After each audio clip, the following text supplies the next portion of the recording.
A super fantastic sparkling day. Welcome to Before the Dirt Nap podcast number 2086. Cross that one off.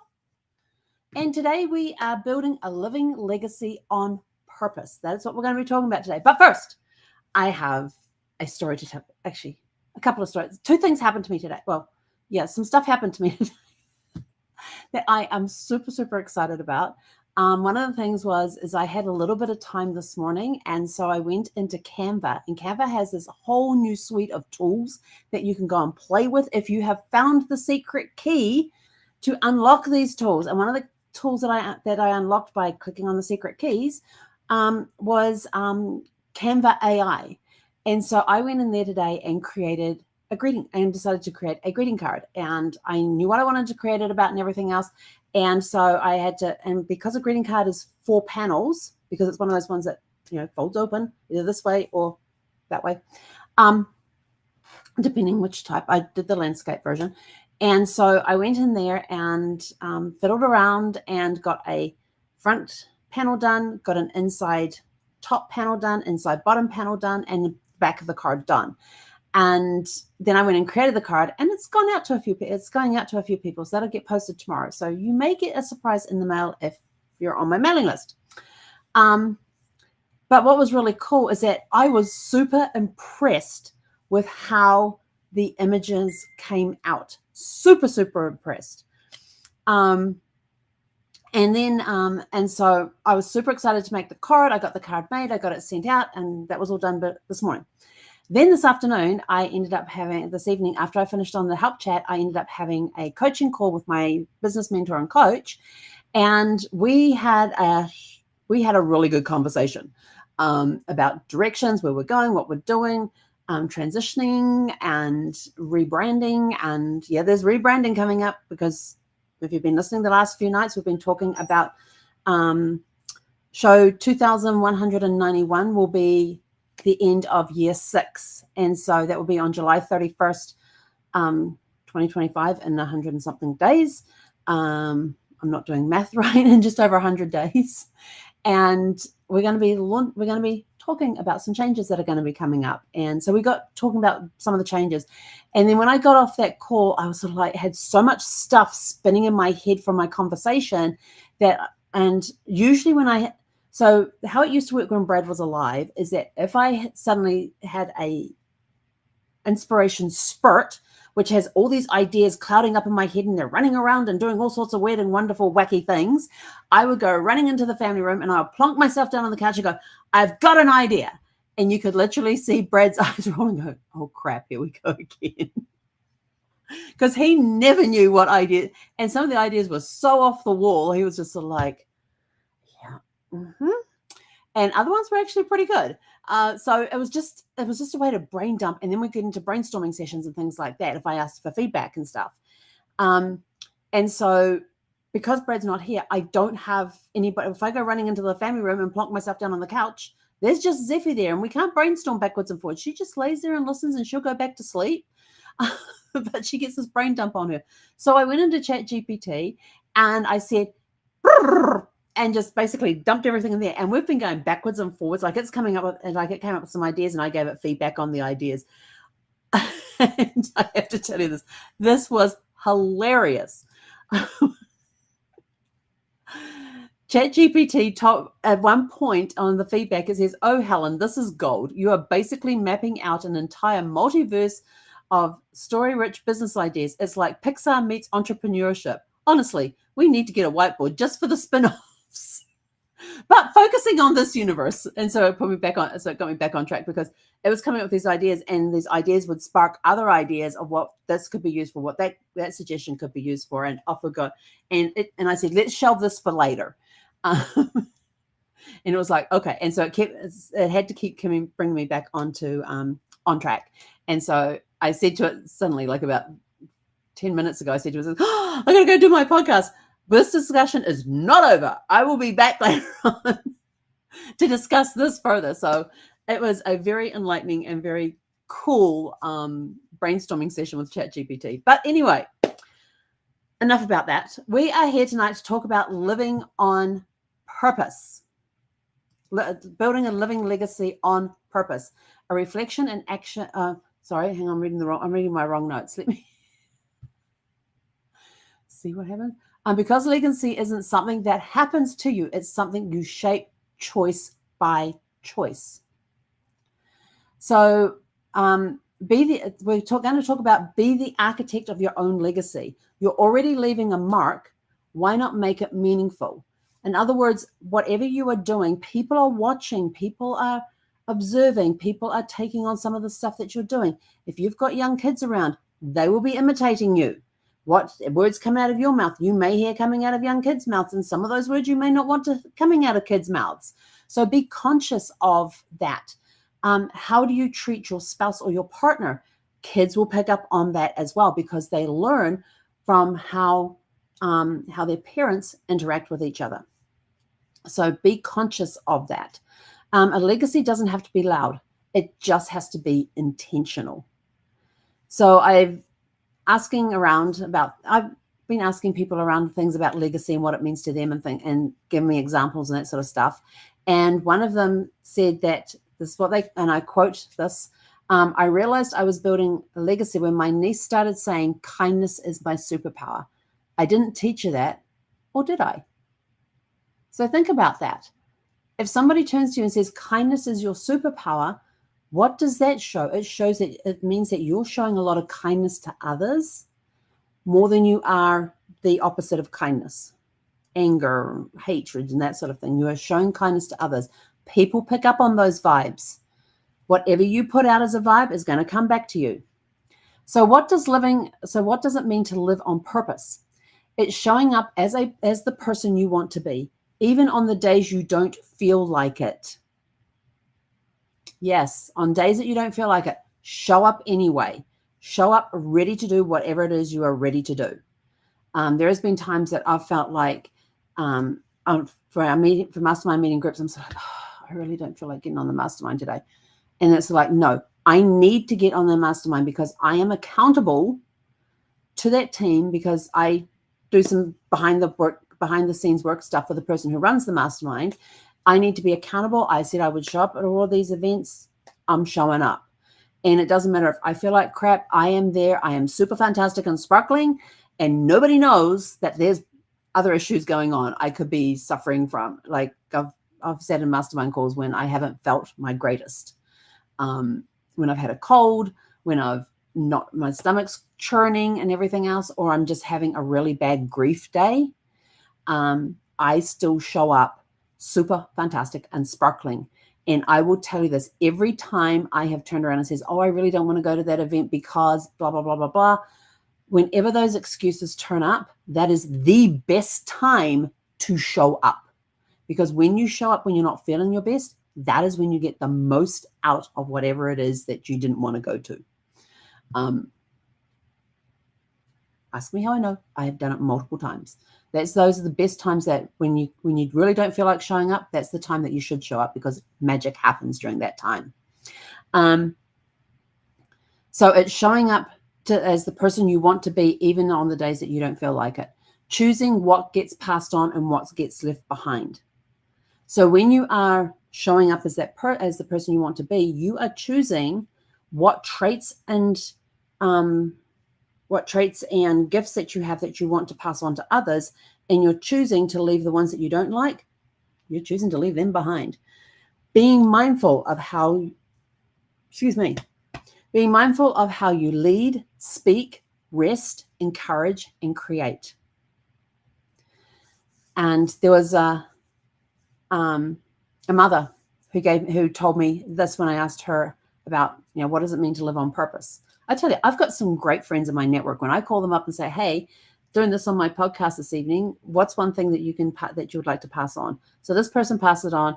I started writing a letter to my daughter every year on her birthday, not because I'm perfect, but because I want her to know how I saw her grow.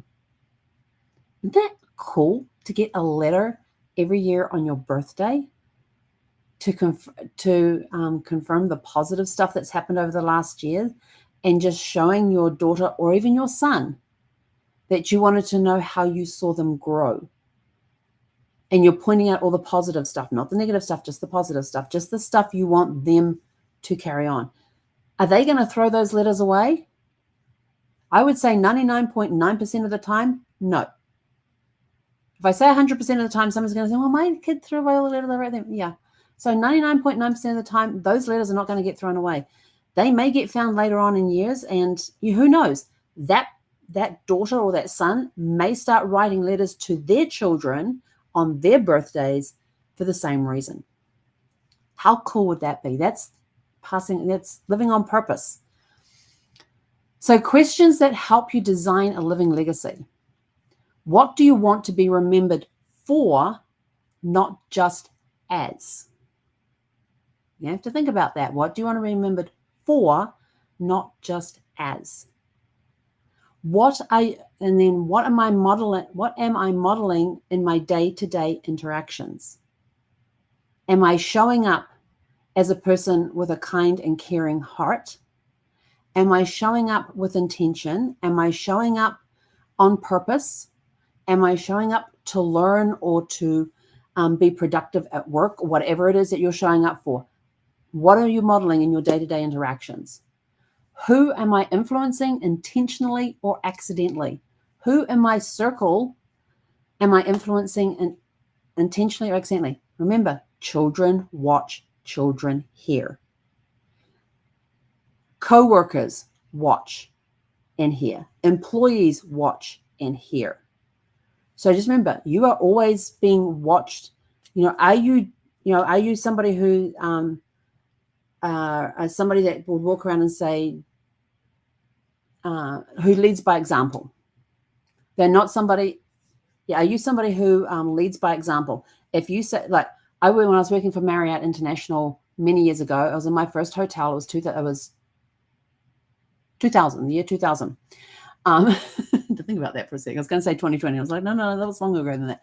So in the year 2000, I was working in the hotel. I was the gatehouse supervisor. So in the Residence Inn hotels, they have a common area. It's called the gatehouse. And this is where we would provide complimentary breakfasts every morning, 7 days a week. And 4 to 5 evenings in the week, we would offer a sort of like a happy hour. We would just have like snacks and stuff out, but we were always interacting with the guests. Now, my job of there was to be the supervisor. I had a couple of girls that worked for me who were replenishing the food. My job was to be out there talking with the guests, seeing how they're doing, almost like a concierge role as well. We had a case where one of the kids sitting at the table suddenly just leaned over their high chair and threw up all over the carpet. And so I immediately went into the kitchen, got all the bits and pieces I needed to get all of that cleaned up. And meanwhile, we moved the family to another table. He says, look, don't worry about it. We'll get it cleaned up. And we helped them move to another table. My general manager came in, saw what was happening while I was getting the cleaning supplies. He moved them to another table. And then when I brought the cleaning supplies out, he took them from my hands and got down. The general manager of the hotel got down on his hands and knees and cleaned up that puke. That is leading by example. He was one of those ones was do as I do, say as I say. He was not one of those that was do what I say and I'll do something else. No, he led by example. And that was completely awesome. And that put into my mind was sort of like, okay, being the supervisor, I need to lead by, and it taught me as a supervisor that I had to lead by example. So if I'm out there and I'm going to be dealing with food, I needed to go through the hand washing procedure and make sure I did that correctly so that my staff would follow along as well. So whatever I did, I had to do that. And then, if they're cleaning the public bathrooms that were in the hotel, I would get in there and help them clean as well. So, just to help out and get things done quicker for them. So when you're talking about who am I influencing intentionally or accidentally, what are you doing? What am I modeling my day-to-day interactions? What do I do to be remembered for, not just as? Lead by, if you're in a position of leadership, lead by example. And my general manager was awesome at doing that. He would just jump in and start doing things.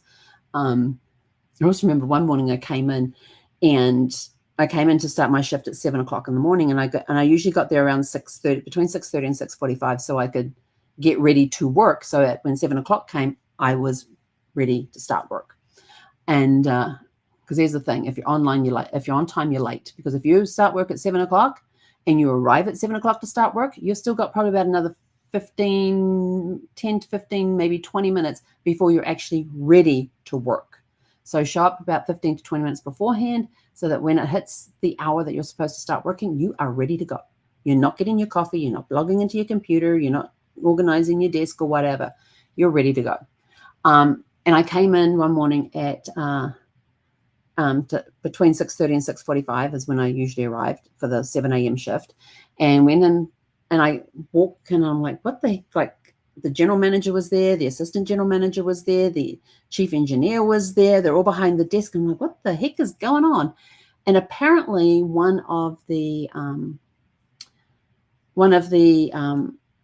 there was a fire alarm during the night, and one of the sprinklers, I think it was faulty, and it kept tripping the alarm. And there's nothing wrong with the fire sprinkler. It was closed off. It wasn't working, but it was tripping the alarm and setting off the fire alarm.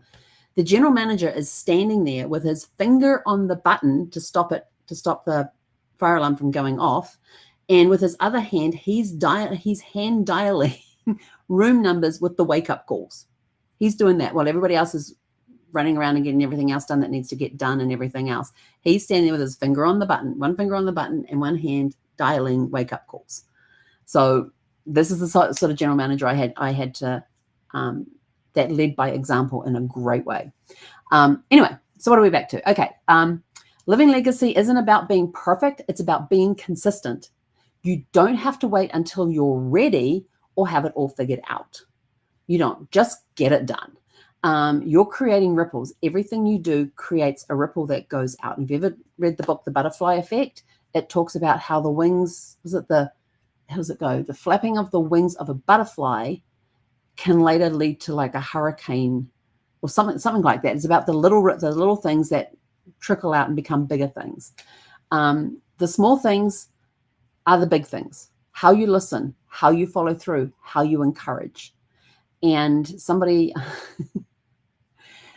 said that their grandfather made the best pancakes, but his real legacy, he made you feel like the most important person at the table. It wasn't the fact that he made the best pancakes. It was how he made you feel the most important person at the table. Who are you making feel the most important person in your life? At work, at home, out in the community? Who are you making feel like the most important person? I know I like when I'm talking with somebody on Zoom, I turn my phone ringer off and I put it face down so I can't see what's flashing up on the screen during that time, because I want to give that person on the other end of that Zoom call, I want to give them 100% of my attention and not get distracted. I am very easily distracted, lots of shiny objects around me. So ways that you can build your legacy right now: start a new ritual, a weekly call, a handwritten note, a voice memo, a text message, just reaching out and starting those connection things. Teach a skill, share a story, pass on a recipe. That's what this whole podcast thing is all about. It's about teaching skills, sharing stories, and passing on. We haven't really passed on any recipes, have we? Let me write that down. I need to do recipes. Teach. I'm writing this down. Teach skill. Oh, I have it in my notes. I don't know why I'm writing it down again. I think it sticks better when I write it down. Share a story. Pass on a recipe. Now I have to put the recipe. Oh, that's right. And during the brainstorming session with ChatGPT earlier, one of the suggestions they came up says, "Oh, that'd be a really good title for a cookbook." I said, "Let's shelve that one for now." So they were going through it, looking at different titles for things and going through, and ChatGPT would come up with a list of titles, and I'll go and give my feedback on all of them, which is how I came up. ChatGPT giving me that quote from earlier, and I says, "Oh, that'll make a really good book for this. That'll be a really good book on that. Let's shelve that one over there for now, and we'll come back." So that's when it was talking about having the whiteboard for the side stuff. Anyway, what are we up to? So teach a skill, share a story, or pass on a recipe. That's basically what we kind of do here on the podcast, is teaching you skills about genealogy, sharing stories on things that that have been discovered during genealogy research. Passing on a recipe, we haven't really talked about that one. In fact, I don't think I've ever passed on a recipe. Maybe I have. I might have mentioned a recipe. I don't think I've actually passed one on. So that's now on my list to add to podcasts. Model a boundary, an apology, or a dream-chasing moment. So figure out what that represents for you. Model a boundary, an apology, or a dream-chasing moment.